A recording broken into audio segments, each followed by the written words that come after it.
The guns went off inside a wedding full of billionaires. Screams echoed, glass shattered, and in that moment, everyone realized they never knew Sarah at all.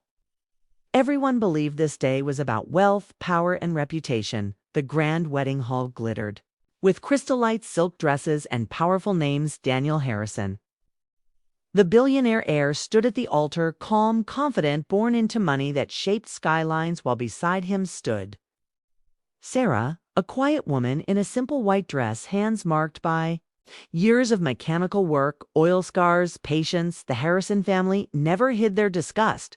They whispered how a mechanic trapped their golden son, how she chased money, how she did not belong among legacy and bloodlines. Sarah heard everything. She always did, but she smiled because she had learned long ago that silence was a shield. Daniel loved her for who she was, not where she came from. He met her when his luxury car broke down on a forgotten road, and she fixed it with skill, speed, and humility. She never asked his name, never cared about his status, only charged fair money and wished him safe travels. That moment planted something real between them. Yet his family saw only class, only power, only image. The wedding was designed to remind Sarah of her place, or what they thought her place was. The seating chart placed her relatives far from the elite tables. Her dress was mocked as plain. Her parents ignored her past, dismissed her work, and laughed quietly when someone joked that she would soon quit Greece for diamonds. They did not know that Sarah never ran from danger. They did not know that she had faced war zones, burning skies, and enemies who did not whisper but fired. They did not know that the calm in her eyes was not naivety but discipline, trained under pressure, earned through survival. As vows began, the heavy doors exploded inward. Masked men stormed the hall, rifles raised, shouting. Chaos ripped through silk and champagne. Guests screamed, dropped to the floor. Billionaires who controlled empires froze helpless. Security fell within seconds. Panic swallowed the room. The Harrison patriarch begged the attackers, promising money, anything. Sarah moved without hesitation. She pulled Daniel down, scanning angles, exits, breathing steady, while others shook. Her hands were no longer those of a mechanic. They were precise, controlled. She whispered commands to Daniel, who obeyed instantly. Shocked by the transformation, the attackers shouted for phones, wallets. Submission but one aimed at a child nearby. Sarah acted. She disarmed him in a blur, using leverage, force, timing learned in places far deadlier than a wedding hall. The room fell silent as she stood holding the weapon stance. Perfect eyes, sharp. Another attacker charged. She neutralized him using the environment tables. Pillars, momentum. Fear broke among the attackers, not the guests. The remaining gunmen fled. Sirens approached. Sarah checked wounds, secured exits, and only then did she breathe. The room stared at her, the mechanic, the gold digger, the woman they mocked, now standing as their shield. Daniel looked at her with pride, but not surprise. He had seen glimpses. Late-night discipline scars she never explained when authorities arrived. A medal slipped from her dress, a small thing unnoticed before, now impossible to ignore. A military honor earned in classified operations. A decorated war hero. The whispers turned to silence. The prejudice shattered faster than glass. The Harrisons could not meet her eyes. The truth was undeniable. Sarah never married for money. She married for love. And when danger came, it was her strength that saved them. All teachy silence after the sirens was heavier than the gunfire that came before. Because now everyone was forced to face the truth they had tried to bury under arrogance and wealth. As police swarmed the venue, paramedics rushed in, and guests slowly rose from marble floors. Sarah stood aside, refusing attention, helping quietly the way. She always had. Daniel stayed close, his hand never leaving hers. His family, however, looked at her like strangers. The mother who once dismissed her as a phase now stared in disbelief. The father who mocked her hands now saw them steady, strong, capable of ending lives and saving them at the same time. Questions flooded the air. Who are you really? How did you do that? Where did you learn such control? Sarah said nothing because she never needed validation. Long before she met Daniel, she had already proven herself in deserts, jungles, and ruined cities where survival depended on instinct, training, and loyalty, not applause. The investigators questioned her privately, recognizing the stance, the movements, the silence between actions. Only veterans. Carried, she showed her identification, limited clearance dates, redacted missions, unnamed medals earned. Not for show, but necessity. The officer nodded with respect and left without another word. Outside headlines exploded, calling her a hero, but Sarah avoided cameras. She changed out of her torn dress, washed blood from her hands, and sat beside Daniel in a quiet room. Finally alone, he asked gently the question he had waited years to ask. Not out of doubt, but understanding. Why didn't you ever tell me? Sarah looked at him, eyes soft but firm, and said, because I wanted to be loved as myself, not as a story, not as a weapon, not as a legend. I wanted peace. Daniel understood because he loved her for her laughter, her patience, her way of fixing broken things, whether engines or people. His family entered slowly, pride stripped away, apology trembling on their lips. The same people who once laughed now bowed their heads. The mother cried, asking forgiveness. The father admitted shame. Sarah listened calmly because forgiveness was easier than carrying resentment. She said only one thing: respect is not demanded by status. It is earned by character. The room felt smaller under her words. Outside reporters speculated, theories ran wild, but none captured the full truth that Sarah had chosen grace over glory, silence over medals, love over power. Flashbacks crossed her mind as night fell. Training camps. Before dawn, instructors screaming pain, teaching her to move faster, think sharper, trust her team. She remembered the explosion that took her closest friend, the mission where she carried wounded civilians through fire, the day she walked away from the military. Declining promotions, choosing anonymity because war had taken enough. She wanted a life where hands built instead of destroyed. Being a mechanic gave her that peace. Engines did not bleed. They only needed care. The next morning, the Origin estate felt different. Staff whispered with admiration. Security saluted unconsciously. Daniel? Family insisted on a second ceremony, this time intimate, respectful, but Sarah declined. She did not need grandeur to feel complete. She only asked one thing: that the foundation. Daniel ran help veterans, forgotten by the world. The family agreed instantly, realizing this was how she fought battles now, not with guns, but with purpose. Weeks passed and the world slowly moved on, but within the Harrison family, everything had changed. Sarah was no longer an outsider.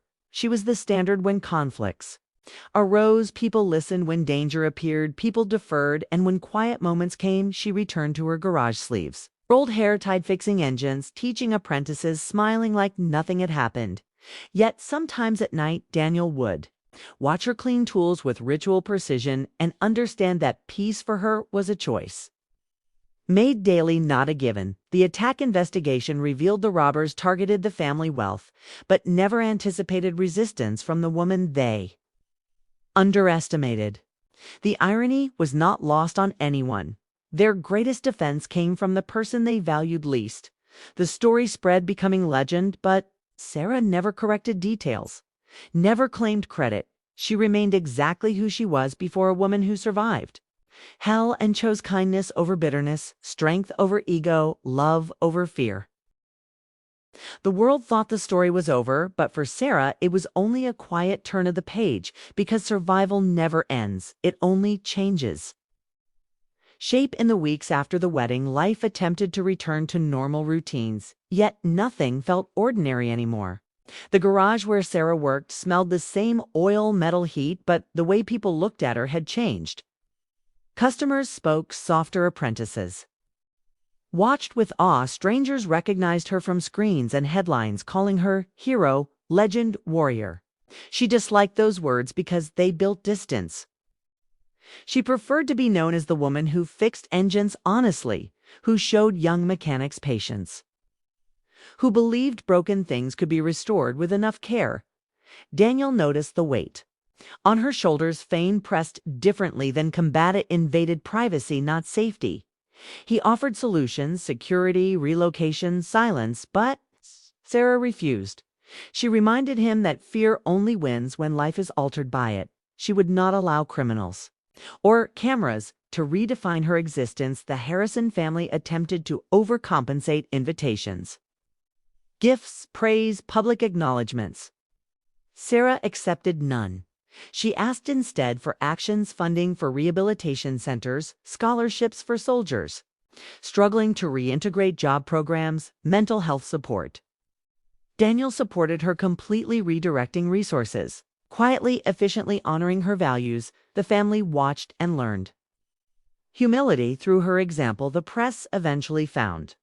Old photos, uniform, blurred faces, ceremonies with flags, but records remained sealed speculation. Grew, conspiracy bloomed, yet Sarah never confirmed nor denied. She simply lived her life, and that mystery slowly dulled interest as the world moved to the next spectacle behind closed doors. However, Sarah faced ghosts. Dreams returned, sharp, loud, explosive. Daniel held her through nights when memories resurfaced. She shared pieces. Finally, not for validation, but intimacy, telling him about cold mornings. Training until muscles failed, about commands that meant life or death, about the moment she realized she could not keep doing it without losing herself. Leaving the service was harder than joining, walking away. From identity, purpose, adrenaline, she rebuilt herself bolt by bolt, engine by engine, choosing a craft that grounded her present, moment by moment. Daniel listened without trying to fix anything, understanding that love sometimes meant witness, not solution. Months later, a call came from an old commander voice, cautious, respectful, informing her of a threat. An organized group targeting wealthy events using tactics similar to the wedding attack. Intelligence suggested escalation. Sarah felt the old switch inside her activate, instinct. Sharpened, senses aligned, but she was no longer bound to orders. She was free. She discussed it with Daniel, openly explaining the risk, the responsibility, the pull to act. He did not forbid or plead. He trusted her judgment. She agreed to consult, not fight, advising security teams, discreetly analyzing vulnerabilities, strengthening defenses without becoming the face of anything. Her methods were precise, effective, unseen. As always, another attack was prevented. Quietly, suspects apprehended, no headlines. No chaos, just safety restored through preparation. The Harrison family never knew the details, only that events felt safer. Sarah returned to her garage afterward, relieved, proud not of heroism but prevention. She believed the greatest victories were the ones nobody noticed. Time passed, seasons changed. Sarah and Daniel built routines, shared breakfasts. Laughter, mundane arguments, repairs, travel quiet, joy grounded in mutual respect. They chose not to have extravagant homes, preferring simplicity. A place where Sarah could breathe, where Daniel could be more than an heir. They hosted small gatherings. Veterans, mechanics, neighbors, blending worlds that once clashed. Conversations flowed without hierarchy, only shared humanity. The people who once mocked Sarah now sought her advice, her approval, but she treated everyone equally, never reminding them of their past cruelty. She believed growth mattered more than guilt. One evening, alone in the garage, Sarah found an old toolbox hidden beneath. Shelves inside lay her medals wrapped in cloth, untouched since her discharge. She held them, feeling weight, memory, sacrifice, pride, sorrow. She did not cry. She smiled softly, acknowledging the journey, acknowledging that those years forged her, but did not define her. She placed the box back, not hidden, but not displayed either, balanced just like her life. Daniel entered, watching silently, understanding that some parts of her always belonged to places he could never fully reach, and that was okay. Love did not require ownership, only acceptance. As years went by, the story of the wedding became myth, exaggerated, retold. Embellished, strangers claimed to know her truth, drifted further from reality, but Sarah no longer cared. She had learned long ago that identity is not what others label you. It is what you choose daily when no one is watching. And she chose peace, purpose, love, and quiet strength every single day. The night Sarah realized peace was not the absence of danger, but the presence of choice, came quietly, without sirens, without applause.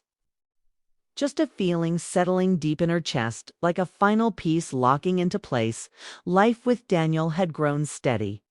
Yet beneath that calm, the world kept testing her resolve. Invitations arrived from institutions, governments, private firms, all wanting her expertise, her face. Her story she declined most because every yes pulled her back toward a version of herself she had intentionally left behind. Still, responsibility had a way of finding her. When she least expected it, one afternoon, a young woman entered the garage, hesitant eyes scanning the tools, the engines, the oil-stained floor. She introduced herself as Lena, a former soldier recently discharged, struggling to adjust, unable to hold a job, haunted by memories. Sarah recognized the posture, the tension, the guarded speech. She listened without interrupting, offering no advice at first, just presence. Something rarely given. Lena confessed she felt useless, lost, afraid that civilian life had no place for her skills. Sarah handed her a wrench and asked her to help with a simple task. The metal grounded them. Both. Hours passed in silence, broken only by tools clinking. When the engine finally roared to life, Lena smiled for the first time. Sarah told her quietly that rebuilding did not mean erasing the past. It meant using it differently. That discipline, focus, resilience were gifts, not burdens. And that healing was not linear. Some days you survive, some days you thrive, and both count. Lena returned the next day, then the next, eventually. Sarah hired her mentoring without preaching, teaching mechanics alongside patience and self-trust. Word spread. More veterans found their way to the garage, not for charity, but opportunity. Sarah expanded quietly, opening training programs funded indirectly by Daniel Foundation, yet never branded with their names. Success was measured not in headlines, but stability, jobs, confidence, nights slept without nightmares. Daniel watched this evolution with admiration, realizing that Sarah's leadership was not loud. It was structural, sustainable, changing lives without spectacle. The Harrison family witnessed it too, humbled further by her consistency. No longer trying to impress her, they tried to emulate her values, adapting their businesses toward ethics, transparency, long-term impact. Investors noticed markets shifted subtly, influenced by a woman who never sought influence. The irony was profound. The very elite who once dismissed her now followed standards she embodied effortlessly. Yet Sarah remained vigilant, aware that admiration could morph into dependency. She taught her trainees independence, encouraging them to surpass her, to leave when ready, to build their own paths.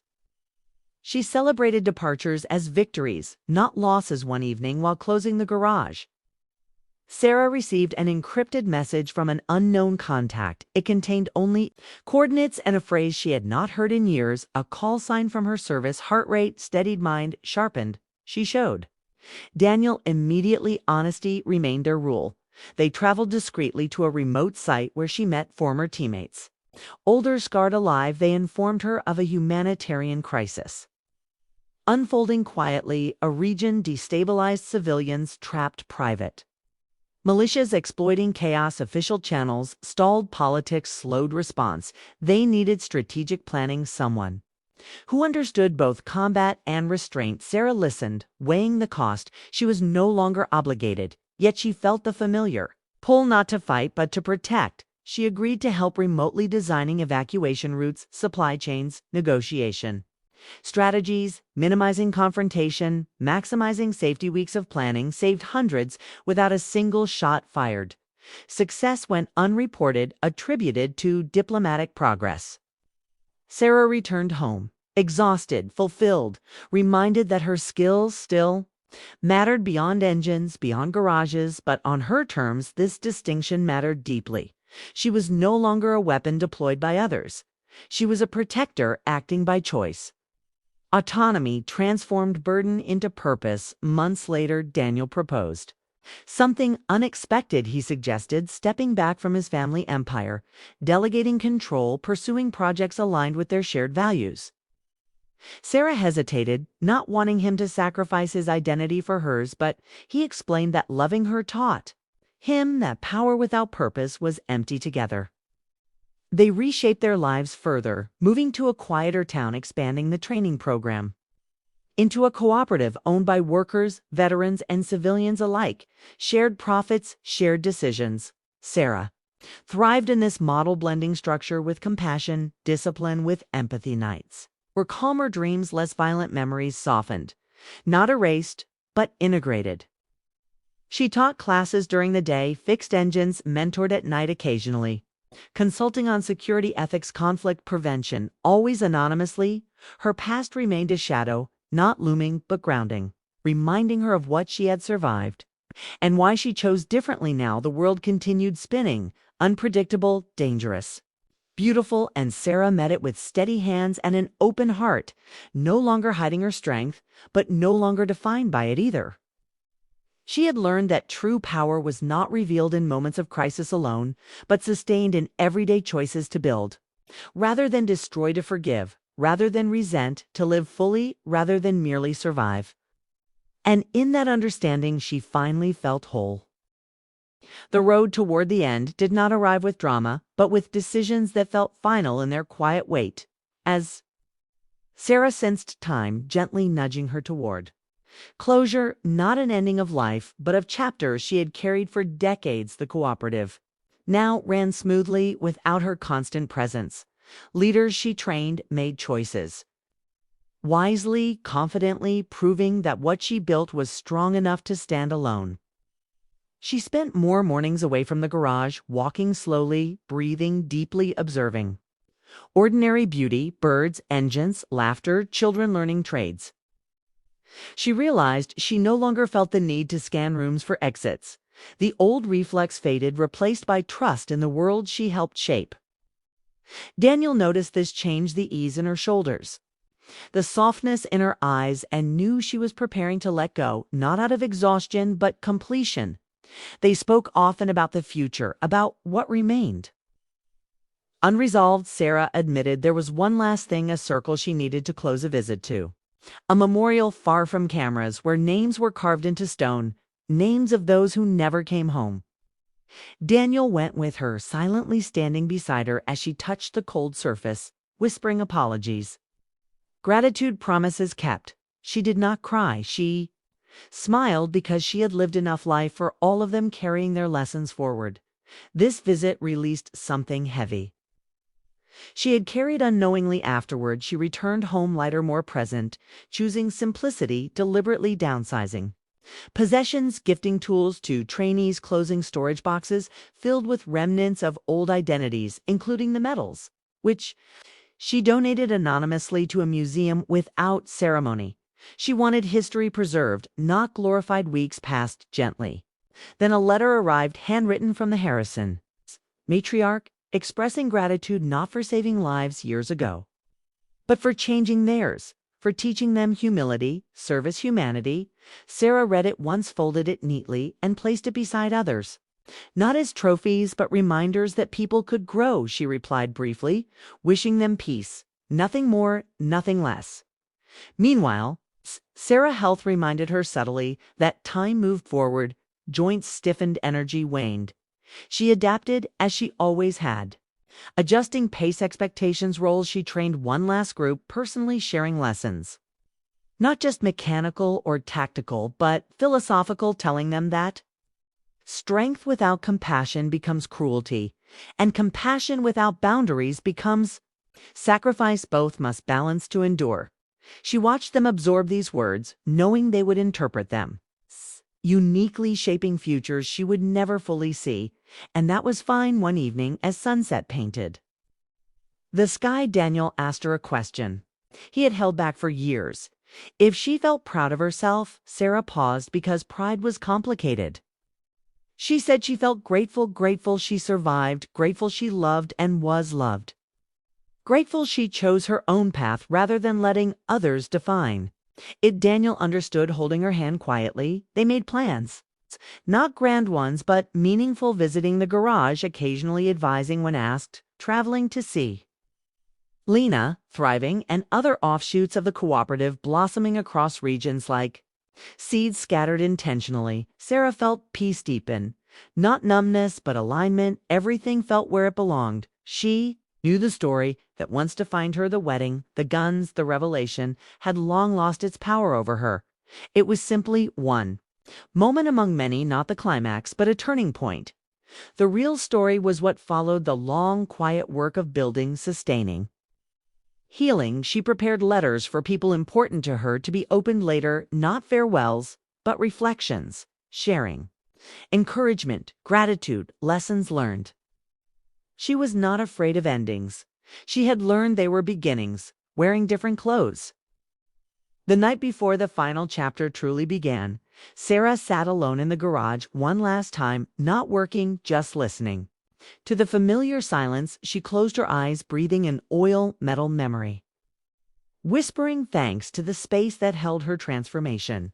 She turned off the lights, locked the door, handed the keys to the next generation, and walked away without looking back, because she did not need to. Everything she built walked forward with her, and as she stepped into the night beside Daniel, she knew the final chapter would not be written in struggle or spectacle, but in quiet continuity, carried by those she empowered and the love she lived, and that knowledge guided her calmly, gently, unmistakably toward the end. The final chapter did not arrive as a shock, but as a soft certainty, like a horizon you walk toward, slowly, until suddenly you are there, Sarah. Life narrowed beautifully to what mattered: mornings with sunlight, tea shared with Daniel, conversations without urgency, laughter without armor. She no longer carried the need to prove anything. The world had taken what it needed from her, and she had given willingly. The cooperative thrived independently. Her students led confidently. Lena sent messages of success from afar. Others followed, each story different, yet rooted in the same foundation. Sarah watched from a distance, not detached, but complete. One spring morning, she and Daniel returned to the place where everything once changed, the rebuilt wedding hall, now quiet, ordinary.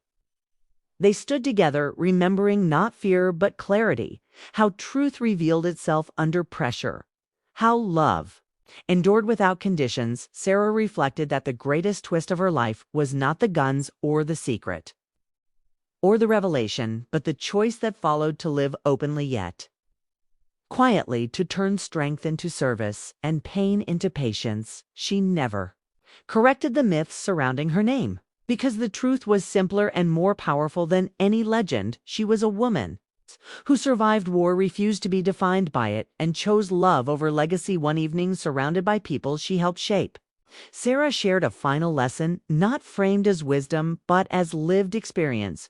She said, "Do not wait for crisis to discover who you are. Choose it daily in small, honest ways, because when the world shakes, only what is real remains." Those words stayed long after the night ended. As time continued, gently, Sarah stepped back further, not disappearing, but dissolving into the life she built.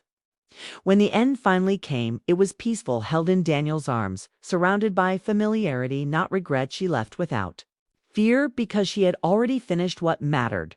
Her passing was not marked by headlines, but by continuity. Garages opened on time, trainees taught others, families healed, communities endured, and somewhere a young woman picked up a wrench or stood taller, because Sarah once showed her how. In the end, that was the truth. No one could exaggerate or erase that a woman once underestimated rewrote her story quietly, completely, and forever.